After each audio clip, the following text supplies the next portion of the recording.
How would you feel if the only thing we knew about presidential candidates was their stance on issues, no information on party, name, gender, race, or religious beliefs, or lack thereof? Would it be based on their actual stance, or what they claim is their stance?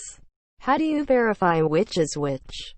I don't trust anything most politicians say or write. Half their beliefs are just to toe the party line or get votes.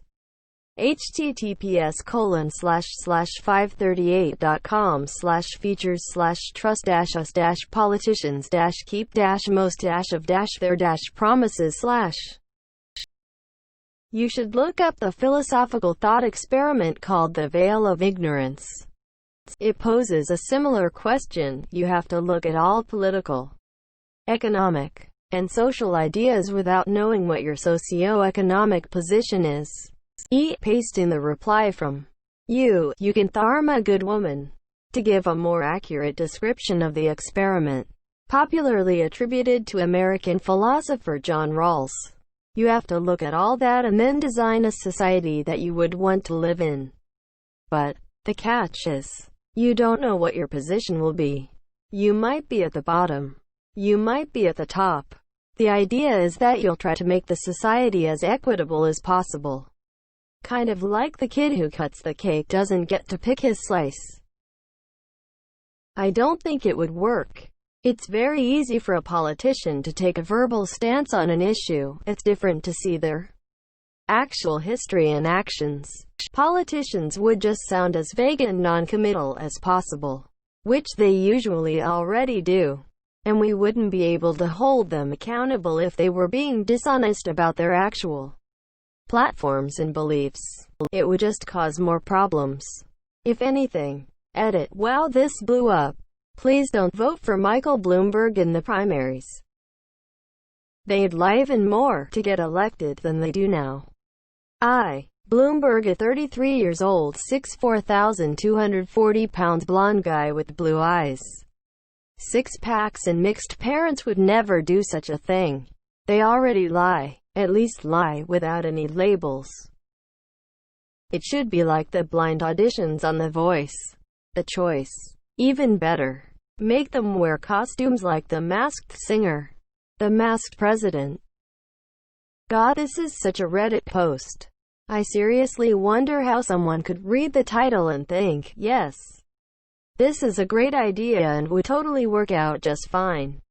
If you were offered $1 billion to not use Reddit for a day, would you take it? How would you feel if the best bullshitter wins? Not that that changes much, but without anything to hold them accountable to their statements and commitments, it's just a mess. This is how I feel about debates. I, for one, would rather see long-form interviews from the party candidates. Seems that would be more informing. How would you feel if our AskReddit banned leading questions that begin with "How would you feel?" I could have sworn they did. So stupid that these questions still get onto the front page. How would you feel if a naked man broke into your home? Immediately followed by 28-comment long chain that inevitably devolves back into US left versus right politics. Plus 63.7K. Hey Reddit, how would you feel if ridiculous idea that only looks good as long as you put no thought into it were implemented? Interesting in theory, but context, in the form of values or motivations, matters. For a very extreme example, you can go to our political compass memes and see that two people in a vacuum oppose chattel slavery from Africa. But one of them opposes it because the institution itself is wrong, lib left, and the other because they don't want black people in America, auth right. If you are curious, you could try one of the online tests that does essentially what you're asking. I usually do. I side with. I mean, for one, it isn't plausible, but also the ability to be social is important for a leader. Yes, a president isn't just a person whose views we support. It's also their political talent. They have to interact with other leaders, stay calm under pressure, give good speeches, etc., etc. Laughs in quiet, socially awkward Thomas Jefferson. That would be useless. Just words on a page. Everyone would jockey to write the most pandering words on a page. You need to know who those words are coming from, their background. You need to see how genuine they are when they make those promises out loud.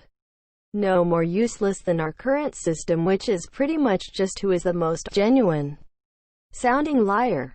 Because recent elections have proved the American electorate are an excellent judge of character.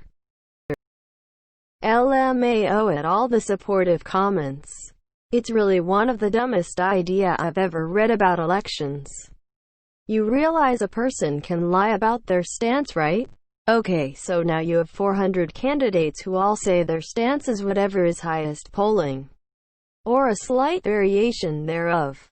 Some might be true believers in those reforms, but most just take those positions cynically to get elected. How can you tell who's who? I think we need to know more than just the policies. I want to know if they're just saying things for votes or if there's proof of them actually trying to do what they say. It's all very well saying war is bad, but are you actually protesting against wars? Or just saying it's bad as an example? Exactly. Example. Obama promised to end all U.S. wars. Didn't. Trump promised to eliminate the national debt in 8 years. Didn't. See below. Edit. 8 years. Not 4. Current timeline has increased it. I'd be happy if the early primaries simply involved a basic civics contest and the person who scores the lowest is automatically disqualified from running. How would you handle the contest?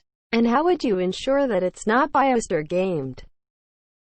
No, because things like leadership ability and integrity matter. Trump would have won even harder. The only reason why some of his party does not like him is because he's a dick. If this fact was hidden from them, all anyone would see is lower taxes and increased border security. Those are both things that are very popular in America. I'd definitely not vote for any candidate promising free stuff. That's for sure. How is it free when your tax dollars pay for it? I'd think it would be amazing. Though funnily enough, it is this method that is giving President Trump my vote. Trump's views are very attractive to voters. Tell them Sanders said it in amazing support. But unfortunately, in the age of identity politics, we can't ignore race, gender, and the rest. To fail to address these issues is to tacitly support the status quo. All politics is identity politics, whether we want them to be or not. I'd prefer AI politicians, to be fair. I too welcome our robot overlords. This will be our national anthem. Made by whom? The giant mega corporations that already control everything? That doesn't sound better.